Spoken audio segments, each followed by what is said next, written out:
मोहम्मद जो पाड़ो मिठो आ, जिते भाग वारा रहन था। खुदा जो कसम त हर हर उते दुखायल जा दुखड़ा लहन था।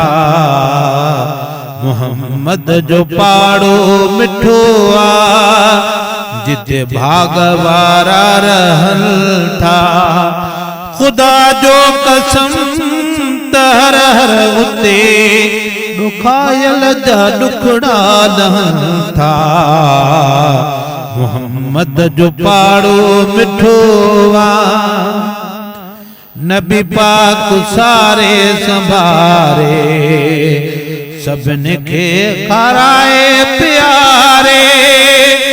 जेको थो वतन पंहिंजे मोटे हंजू वेठो तैबा हारे।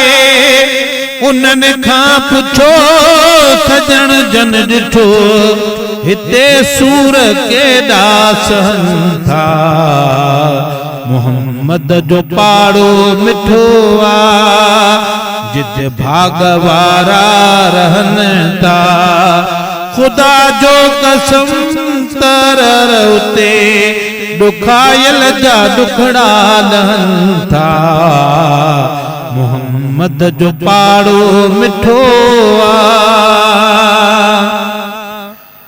निराला नरम जा नजारा महबूबन जा सुहना मुनारा।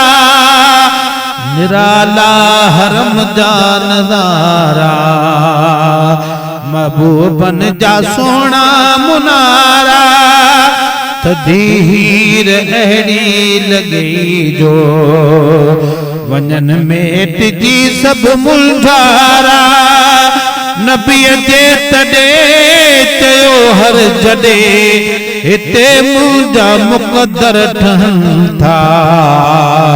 मोहम्मद जो पाड़ो मिठो आ, जिते भाग वारा रहन था।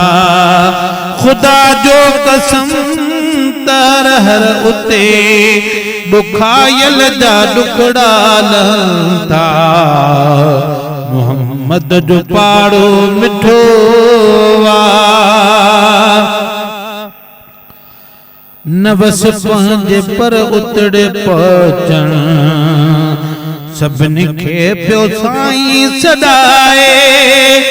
जनी वट न पाई न पैसो उन्हनि खे तो आका घुराए। नवस पंहिंजे पर उतड़े पहुचण सभिनी खे पियो साईं सॾाए। जनी वट न पाई न पैसो उन्हनि खे तो आका घुराए। जेकी था पुजन उहे था खिलल घणनि जात घोड़ा बहन था। मोहम्मद जो पाड़ो मिठो आ, जिते भाग वारा रहन था। खुदा जो कसम तर उते दुखायल जा दुखड़ा लहन था। मोहम्मद जो पाड़ो मिठो आ,